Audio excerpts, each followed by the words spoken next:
Thanks. How many of you were here last year? Good chunk. All right, welcome back. Glad to see a lot of new faces in the crowd too. Had a lot of fun last year with the big events, and hopefully you'll see just how far we've come. So last year I spent a lot of time talking about using AI to make decisions, and this year I'll talk about a little bit more fundamentally about how we move forward with that by scoring models and prompts. So just a brief background about me. So prior to joining Mandiant, which became FireEye, which became Trellix. So first of all, I've noticed very few know who Trellix is, which is unfortunate given the amount of effort we've tried to put forth. But how many of you have heard of McAfee? Yeah, okay, that's us. So a few years ago, McAfee split into the company that just sells antivirus to consumers, like people. You go to the store, you buy it, and everything else that McAfee does. And we merged everything else that McAfee does with a company called FireEye, which you may have heard of. And we really broke the China's hacking everyone story about 10 years ago, a little over that. So it's been a fun journey that wise. I got a kind of an MBA in the process, which was not asked for, but fun. And prior to that, I spent a lot of time in the public sector running an incident response team and security operations center. So I look at everything as to, would this help my team, yes or no? And that's the lens that I approach everything that I'm showing you. And that comes down to, am I getting help? Am I getting the right answers? And how do I make sure that's always the case? So hopefully that's what you're going to get out of this today. And this is, there we go. Okay, so as you can see, we started, if you count the very first version of McAfee, that was something like 37 years ago, which seems like forever ago. And it was probably about 500 years in AI years, so that's pretty old. But at the bottom here is really what I want to focus on. So back when I was with FireEye in 2014, we invented the impossible travel analytic. And I remember sitting at the table with the ML team at the time, and we kind of just thought, yeah, what if you could, we just basically started putting geo information on all the IP addresses we were working with. And someone said, it wasn't me, they said, hey, what if we just noticed that you logged in from 2 places at the same time? Wouldn't that be something you'd want to know? We're like, yeah, that'd be great. So that was the first time that had ever been done. We built the whole product out of that. And then on top of that, we started asking questions around that data that we called guided investigations, and I'll show you why that's important in a second. And then from there, we started adding more machine learning. And then last year's, if you were here, you saw me present on starting to use our generative AI to make some of these decisions. So it's been a very interesting story thus far. But back to my public sector days when I was running a team, this is what a Monday morning would look like. If you get in on Monday and you take a look at what's happening, the first thing you see is that there are 0 critical alerts, which means you can just start checking your email and you don't have to worry about the rest of it. You're like, well, wait, there's 76 high alerts and 318 and 261 low. Don't we have to go through all of those? And basically, if you've been doing this, you know that, yeah, that'd be nice, but you probably have some email that you have to get to. And that's a weird thing because you spent a lot of time and effort and money to create those alerts, right? And now suddenly you're saying, those don't really matter to me. Why would that be? And that's really the problem that we set out to solve, which is how do we fix that? How do we make sure that those are all valuable and that you're not missing anything in there? And I'll show you exactly why that looks. So when I was running the incident response team and even working with Mandiant, it's done a ton of IR throughout the days. If you find out there's a breach, because they brought you there because there's a breach, so you know a bad guy got in somehow. And the first question is, well, how long has the bad guy been in the environment? And to do that, you would take whether it's a username that got compromised or an IP address or something, and you'd search back through all the logs to find the first time that happened.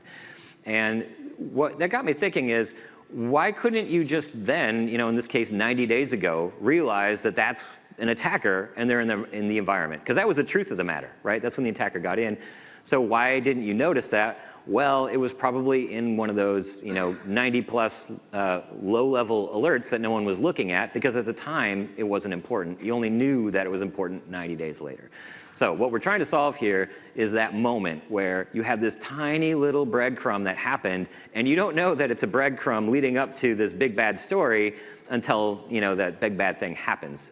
But you had a chance, and that's really what we're hoping AI can fix for us today. So this kind of looks like a giant funnel. Our average customer has 1 billion events per day that come through the system. And then we did all the classic security stuff using the impossible travel analytic and basic rules and intel to say, here's 1,000 things that don't make sense. And that's the problem is 1,000 is about those numbers I showed you. You get there in the morning, there's maybe 1,000 things, but if none of them are critical, no one's going to look at it because humans don't look at 1,000 things. That's not a human scale. So this is where Bedrock has come in. This is where generative AI comes in. It gets it from 1,000 down to the 10 that actually matter. And now the problem is, how do you make sure it's not missing things? How can I trust that this is really happening? And that's what we're going to go through. So this is the process that we use. And we're going to dive into the green boxes here, which are the AI-controlled components and why that's important and how we do it. But at the beginning is this alert that this used to be the whole security story. The whole goal was to get an antivirus alert, to get some network thing, right? Oh, hey, there's a blinking red light. Now we got to go fix this. But as I just told you, 1,000 blinking red lights isn't helpful. So what we've done is thrown an entire automation process at every single one of those 1,000 that are coming through. And the first thing that we ask is, do we already know what to do with this? And so I mentioned those investigative guided investigations earlier. So 10 years ago, we thought we had this great idea that we were going to write the full playbook that you'd want to run anytime this alert showed up, and this was going to be awesome. And the problem was nobody ever used it because it took forever to read through all of that information. Fast forward 10 years, generative AI comes out, and suddenly we have the answer to all the stuff that we've been doing for the last 10, which is, what if instead of us reading it, because we're too bored and busy to do that, what if the AI read it for you? And so that's what the AI ends up doing in this situation. But what about rules that we didn't write? What if a customer comes in and says, hey, I have this new thing I want to look for. I'm going to put it in there. Well, we didn't write the investigation playbook, and the customer doesn't want to write that. So here's the first part where Bedrock comes in. We use generative AI to figure out what kind of investigation should we run? What questions should we ask about this? Now, at a high level, that sounds like a really simple thing. You just say, hey, AI, what should I do? What we found is that it's really inconsistent. And one of the most important things you get from a comfort level when you're dealing with any kind of important decision, security or otherwise, is that you're comfortable with the decision that it's making, and that means it's got to be consistent. So we found a really important way to bridge this gap. We used basically the entire catalog of questions that could be asked that we as experts already created, and then we had the AI do a multiple choice and pick from those investigations which ones applied. And that's a really important factor. So now we're taking advantage of some of the creativity and judgment that you get from the LLM and combining it with our expertise. And that's one of my first lessons for you here today, is that's the kind of compromise you're looking for with GenAI. Don't expect it to do all the work, or if you do have it do all the work, you're going to get different answers almost every time. And this is something that we're going to get into here later when I go through some of the benchmarks. But that ability to have your expertise as a framework that's governed by the AI at that time is really one of the patterns that you should be using. So give it the expertise that you've got and then let it take it from there. Don't expect it to do all the work. So that's the first green box. Then it'll run through all the investigation queries, and that's sort of the question and answer part, right? So it comes up with the right questions to ask, and then this is where we go into, in fact, right now, my colleague, no, this room or this room, at the same time, is running, explaining how we're running a giant OpenSearch cluster and how we, in fact, I think he's telling you right now, it's in the top 5 in the world. So we have this giant pile of data that can answer all these questions. And so this is, you've heard of retrieval augmentation generation, or RAG. We're using RAG on a giant data lake to get instantaneous answers to these questions. So we run all the queries, and then this is the fun part. Here's where we do the actual analysis. And this is the part that humans never had time to do, which is a long amount of reading comprehension. So we got really good at this part. Basically having all the right data on hand, and then which gives you the right answers to all those questions that we were suddenly smart enough to ask because AI helped us do that. And now AI reads it. And then here's the other critical part. Whether or not it decides that this thing is critical, the entire write-up is available in the audit log. And this goes back to that comfort level. This is one of the biggest, most important pieces of generative AI, is that it tells you exactly why it came up with the answer it did. And that's something that's been missing from machine learning, because it'll give you a number, and it might be like a confidence score, but it doesn't tell you exactly why it came up with that. If you're lucky and you have access to back-end source code, you might be able to recreate that, but even that can be difficult. So this is one of the most valuable pieces, is that it will tell you, if you ask it in the prompt, very specifically, I'm giving it this score, and here are the reasons that I'm giving it that score. And that allows you to audit every single piece that's going through here and to be fully confident that it's making the same decision that you would, or you can work with it to change its answer. And I don't get into that today, but being able to, what I would call tuning, not fine tuning, but basically changing the guidance that you give to AI is a really important piece to this. And because it will tell you, I normally would have chosen this, but because you told me to do this differently, I am now ruling this way, is so much different than if you go 2 years ago, none of your stuff did that. So that's the other thing I encourage you to do, is to really look out for opportunities like that and to really get the full explanation of everything that's going on and then use that. So in our case, we put that in the audit trail. But the real value here is that it's making a decision what to do next, and it's putting that as a yes or no, should someone look at this. And then further, we have things that can take automated actions through agentic workflows, and I'm not getting into that today. The most important thing is that it made a decision that, yes, there was definitely a bad guy in the environment. And so at the beginning, I told you, people didn't have time to find those breadcrumbs, right? And that's what just happened. It saw a very small thing, asked a ton of questions about yet another tiny thing, and then realized that this was actually a bad deal and that somebody's got to look at this right away. And that's how you find something before it becomes an overall breach. Okay, so that's why we're doing this. That's what the background for the use case is. Hopefully that resonates. I'm using a security use case. There's lots of times that you can find value in making decisions in AI, and this is the level of confidence that you're going to need. So first, let's talk about just basic prompt structure. Everyone has their own favorite way to do this, and I think it's especially interesting that over the last year, the LLMs have gotten more and more forgiving on exactly what this looks like. But I have seen so many differences in using just different punctuation.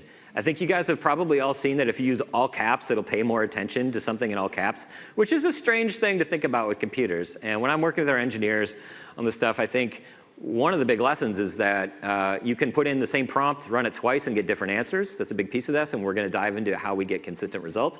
But just understanding that every single character in that prompt matters. White space matters. I have seen completely different decisions made by the number of exclamation points I used when screaming commands into the prompt. It actually matters. You can move it up into the top of the prompt, and suddenly it changes its mind. So this is a pretty good structure here. I've seen this a lot online, so I can't pretend to have invented this. I think this is kind of the consensus that we in the industry have arrived at. And it's basically, your guiding principle here is you're talking to a human. If you're talking to a human, what would you tell them? If you grab somebody off the street and needed them to do something right away, this is what you do. Here's your goal, right? This is what we're all here for and what we finally ask you to do. Here's how to do that, right? Here's how to conduct your job. And here's where you want to use an ordinal. So list of instructions, figure this out, if this and that, ask questions, based on that, decide on this. And this can be fairly lengthy. But model to model, the length of those instructions and the fidelity to those instructions changes quite a bit, and that's what we show in the benchmarks here in a bit. But in general, you're going to want to give it a very specific framework, and this is the key to success on this, is to give it that framework. So if you don't have a framework, you're not going to get consistency. You might get reasonable output, but reasonable isn't the same as useful. So you want to make sure that you're using a really consistent framework to give it, and then don't give it any opportunity to assume anything. Don't give it any opportunity to be creative. Now, having said that, I will tell you, the temperature setting used to mean a lot, and I'll tell you, of late, set the temperature to 1 and don't worry about it. And a good way to notice this, and I just did this research this last weekend, so I didn't have time to get it in the slides. But I did confirm that the latest models don't really care about the temperature much at all. So that's just another little detail. And the way to know that your framework is effective is that you can change that temperature and you will continually get the exact same answer every time. So that's a great little test to figure out whether or not your framework is being declarative enough. So then the third thing you're going to put on there is how you want the data. One other tip I have for you is, and I won't ask for a show of hands yet again, I think I hit my quota on that. But I encourage you guys to do the tool use component within Bedrock. Give it the tool use framework. It doesn't cost you anything extra. It's basically just a format for how you're making that Bedrock API call. If you do that, it will always return you usable JSON. I wish someone had told me this a long time ago. One of the most annoying things is 95 out of 100 times you get a reasonable result, and then 5 out of 100 you get invalid JSON back and you have to regenerate it. If you do tool use, it will always give you valid JSON back. So that's another little tip. It's a big part of this, and it just emphasizes why that return format is so important. Now here, I'm specifically meaning what fields do you want, and that's why tool use is a great way to do that, because you're declaring very specifically what fields you want back in tool use. It's actually listed as the input, but for you, it'll be the output. And then the fourth part here is perhaps the most important, or at least the least understood, and that is the warnings and guidance. So you say, watch out for this, be extra careful about this, when I want to make sure that is this, or you can even use language like, usually screw this part up, do it right this way, and then make sure you have the right number of exclamation points on it. Depending on whether it's a Monday or a Friday, will probably dictate that. And then lastly, that's where you put your dump that you're going to have analyzed. So in our case, this is the security questions and answers that we just pulled from OpenSearch, and it can be quite long. And as you've seen, the context windows these days are enormous, so you can put a lot of data in there and get great responses. But this is the overall structure that you should be using. Okay, so these are the categories that we have it picked from. And my point here is not to show you a bunch of categories and for you to write it down. It's just that you give it very specific lists, multiple choice to pick from. And when given this, you know what you're going to get back because you know it's going to pick from these. That really helps with your overall output. So this is the style of questions and answers that we ask. So basically, when you're mapping out an investigation, you want to know some things. So I talked about geo information, right? So it'd be nice to know if this user is currently traveling. Right now, I'm traveling, right? So that's going to be logged based on where I'm at, my out of office, whatever that might be. Any of these things that you can stitch together to tell the overall story of the data. And that's really what the idea is with that initial framework. And I was just talking to someone earlier about how you can use this like in a QA process. So if you're in manufacturing, understanding your supply chain, understanding all the maintenance tickets for particular pieces of equipment, right? So this, I'm using security, but just imagine this is a business process. And being able to understand all these different angles to the business, so whether you're incorporating things from Salesforce, whether, all the Workday, whatever that might be, calendar, these are the kinds of questions and answers that we're putting together for RAG. And then this is where we start to analyze it. And now something else I want to point out is you heard me talk about a lot of different data sources. That's super critical. So what you see in the industry, especially the security industry right now, is a lot of people saying they have an AI solution, but it's really just taking some JSON data and summarizing it. And that's kind of helpful, but that's just a different format to read. And honestly, maybe it's just because I've been an engineer for so long, but I actually prefer a JSON format versus paragraph format at this point, because I can scan right away and see, oh yeah, that's the IP address, right? And so I think that summarizing a bunch of JSON is not actually that helpful. What you're trying to figure out are insights, right? Not information. And someone I was talking to earlier just gave me that line. I love that. It's not a bunch of information. You want insights. So you're putting multiple things together. So in this case, it's not just a network product alert. It's not just an endpoint. It's knowing, okay, this was what was running on the endpoint. This is all the things it said on the network. Here's all the email that they got. And here's all the alerts that we've had from Okta, right? So all those different things, you put them together, and then you can figure out what's going on. Okay, so now let's dive into the actual benchmarks, the output that we are running the benchmarks on. This is what we're actually trying to look at. So this is an example security alert. Okay, great. But the key here is that we don't know when we look at this kind of alert whether it's good or bad until you do the investigation. And so this is the kind of stuff that our customers were largely ignoring because that took so much work. Now, enter the AI, it does the work for you. Okay, so you can see here on the left, these are the specific framework that we've given it to follow. And I'm just continually impressed whenever the new models come out about how good a job that they do about drawing conclusions that are quite reasonable. So here, because we have an integration with our directory, we know that this particular user is in the sales department, and this is where the LLMs really shine. They have a general understanding of how the world works, and so they understand what a sales department is, and they understand what PowerShell is, and that it's strange because PowerShell is a technical tool for someone in a non-technical role to be using it. And this is just something we've never had before, and being able to figure out new ways to leverage that ability is really the heart of how to take advantage of generative AI. So in this case, it's figuring out this is weird, that's strike one, red flag this thing because something technical is happening with a non-technical user. This command itself is pulling data from something external. That's another red flag, that's weird. And here's the one that I love. Notices that cutepuppy JPEG.exe is essentially tricking you because it's JPEG, which is a picture, .exe. And the fact that it understands that anytime you name something JPEG.exe, you're trying to pull one over on someone, this is trickery, is impressive because it understands, first of all, it knows what trickery is. It knows that two people can, or one person can try to trick someone else, and then secondly, it knows what that looks like in this format. And so that's the information you get, and it says, yep, somebody's got to look at this. So again, whatever your own use case is, whether it's manufacturing, finance, whatever, these are the general kinds of conclusions that can draw, and if you use that right framework, it'll work through it exactly the way you want to every time. So here's a similar alert, and this one is the 99% of the time that there was nothing to see here, don't worry about it, don't bother me with it. It's one of those, that wasn't a big deal, but you don't know until you do the investigation. And here's another example where it understands, a partner of ours, Tenable, they created something called Nessus. It looks at endpoints and understands if there's anything that needs to be patched on them, called vulnerability management. And first of all, it's heard of that. It's read all of their documentation, and it understands what the tool is, what it does, and how it should normally operate. So it says, okay, so far so good. But here's the moment where it goes beyond what a human can do.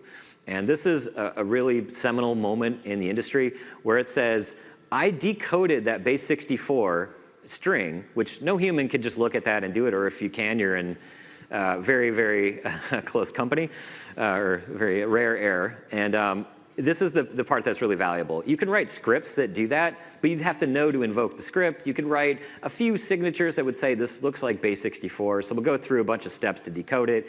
Okay, that's still tricky. What it's doing is matching its entire knowledge of the internet, including the API documentation there, with what was in that decoded string in the same prompt, in that same chain of thought, and saying, I verified that everything in this thing that you can't read should be there. Don't worry about it.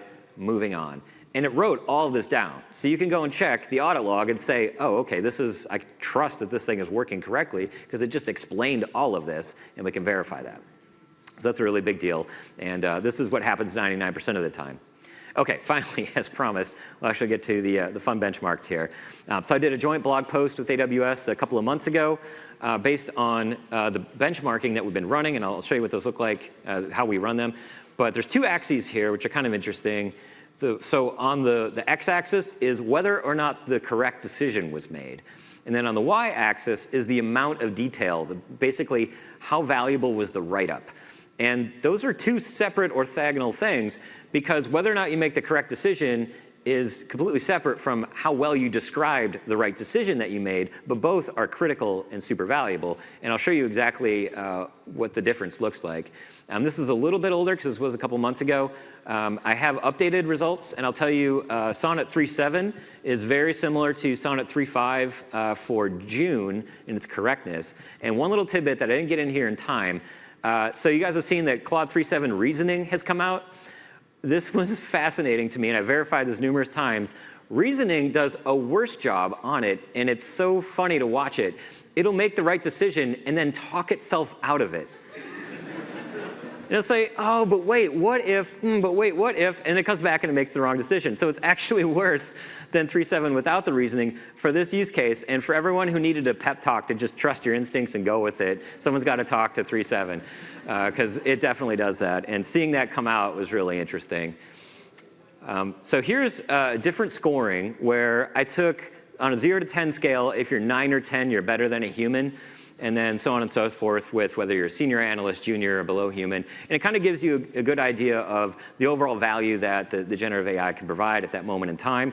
But the real tricky part here is the red, and just how many mistakes is this thing making, because if you have important decisions to make, any kind of red is probably a bad deal.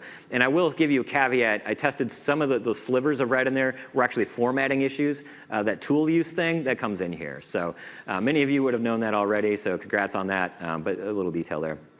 So if we zoom in on that base 64 decoding I talked about, it becomes even more obvious that you get some models that are better than a human than others. And you see Gemini on there, which is pretty interesting.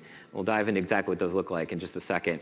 But here's some specific examples of the output that you get. And I'll admit, I got the gray hair. I've coded a lot of Perl in my day. And that's not Perl. That is PowerShell script, right? This is not Perl, but Mixtral just said, oh yeah, I decoded that base 64, here's what it looks like. It just completely made it up. There's absolutely no piece of text in there that's even remotely in there. This is what the actual decoding looks like. You can see it's not even close. And the fact that Mixtral decided that it's more important to appease the master and yield something than to just say, I don't know, is problematic. And of course, that's the nature of hallucination, right? Is that it's told to give something, so it's got to do it. So our scoring methodology, and this is raw output that you could see for how we did the benchmarks that I showed earlier on that scatter plot. You can see a score 0, and this was using Sonnet to do the decision making because we knew that Sonnet could at least do that base 64. It noticed that it incorrectly decoded the base 64 script. So having that top of the stack LLM do the policing for the others is important. Of course, you need to measure that and make sure it's doing its own good job first with some ground truth on it. And this is just a quick view of the same output and the different nuances between the models. So in this case, this was a best of breed for, at the time, 3.7 did a little bit better, but 3.5 v2 did a good job with the base 64 decoding. And it said, OK, script is checking Windows Update, right? OK, great. This one, same thing for 3.5 v1. Haiku did actually a pretty good job with that base 64 decoding and did a good job with the rest of the analysis there. Sorry, it's a little sticky. Oops, sorry, one ahead there. Yep, OK. Here's what Gemini did, though, and this is especially dangerous. So it did a fantastic job with the base 64 decoding, but then it completely made the wrong decision because it fundamentally didn't understand the concept of MDM software. So it didn't understand that the job of MDM software is to manage updates, so of course it's going to disable the Windows Update.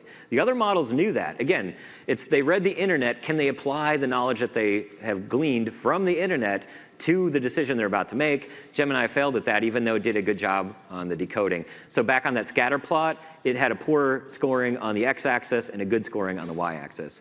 All right, now into some of the smaller models. You see that they have a gist of what's happening. They understand that something about Windows configuration is occurring, but they don't know what's in that base 64. So they're not better than a human. They have a concept of what's happening, but they can't verify any of this information. Nova Pro did a good job on a lot of this, and it came up with a very good write-up, right decision. In this case, it didn't go into the base 64 decoding. I have seen it do that occasionally, but not as often. Micro does a pretty good job here, which is impressive for a minute. I'll show you in a minute why. It's able to figure out basically what happened, and it's very quick. But it did make a fair number of mistakes, so we have to be careful with that. DeepSeek, the 70 billion version, ran that on Bedrock. That was able to figure out essentially what was happening, pretty middle of the road there. And then Llama 3.1.4.5 did a good job. But again, not better than a human. And then here's where you see the real problems. Llama 3.2 made one call and then didn't describe a single thing, even though it was very much asked to. So not helpful in our use case, which is where that comes out. OK, there we go. But here's the big one. And so this is a big part. We have some white papers and blog posts that we're doing with AWS coming out. This is a big deal. There's a 100x price difference between Sonnet, which does a great job, and Nova Micro, which does a pretty good job. And the interesting thing is that you can use Micro in a ton of different use cases. We're using it all over the place because you can have it do the smaller, simpler jobs at 100x less. And this is strategically important. There's so many times that you would have thought, oh, we'd throw an LLM at this, but it's going to cost us a fortune. Nova Micro is there to save the day. It can go in and do a ton of dirty jobs for you, make things automated that couldn't be automated before, and it can do it in a really cost-effective way. It's not going to break the bank, and it's very fast, so you can do it in a lot of other areas. And here's something else that's interesting. So we have sort of a tiered approach where we can run some of this on-prem to make some smaller decisions, and then it can go up to the cloud to make bigger decisions, depending on how our customers are laid out, whether they're on-prem or hybrid or in the cloud. And so you want to know which ones can run on a laptop, which ones can run on CPU. And this can help, especially think about running on like Outpost and some other areas like that. So understanding which models can do a decent job and then knowing what jobs you can give them and where they can run is all part of your overall orchestration. And then you can do some tricks to get better performance out of those smaller models to kind of have them play up a little bit. And one of the ones I love with Micro is to basically use batching and to put in the same prompt multiple times and then take the best of 3 or the best of n attempts. So when you get the responses back, figure out which one succeeded. And if it does occasionally make mistakes, that's how you can work around that and still get that really great price point. Model distillation, you guys know all about that, taking some knowledge that's in the larger model, putting the smaller one. And then, as I described, this tiering use. So having initial decisions made with smaller models or supplementary information with smaller models to then go up. Now, word on training. I'm running low on time here. Hopefully I have a chance for some questions in a second. So whenever people talk about generative AI, they often bring in their machine learning terminology, which is the first thing we're going to do is train.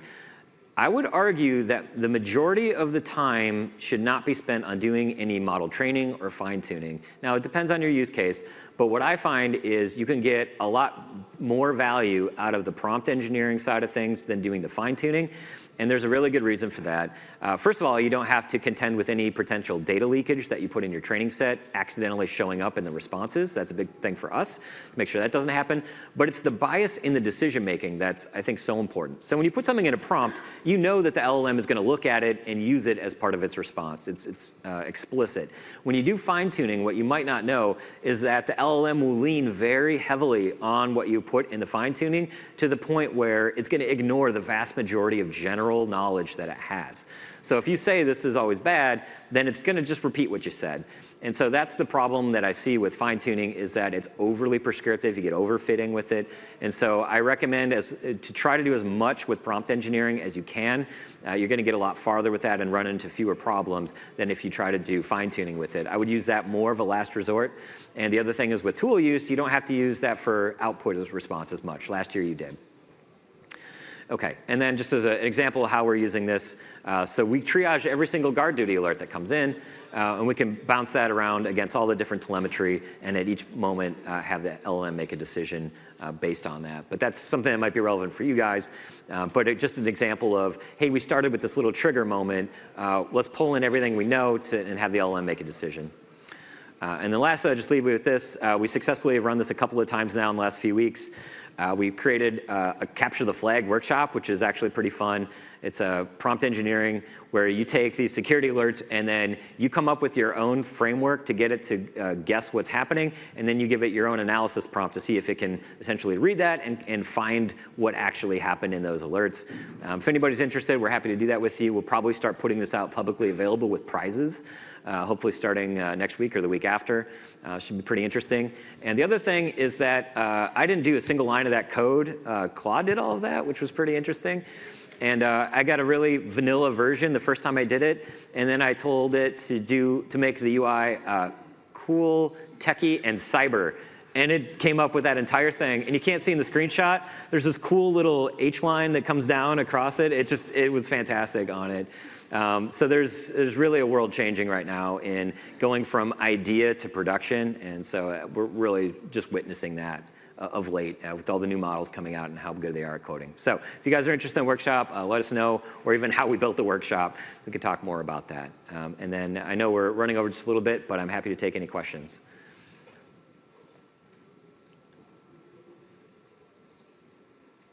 Not a one. I did a really good job of explaining everything. Okay. All right, I'll be up here if you have any.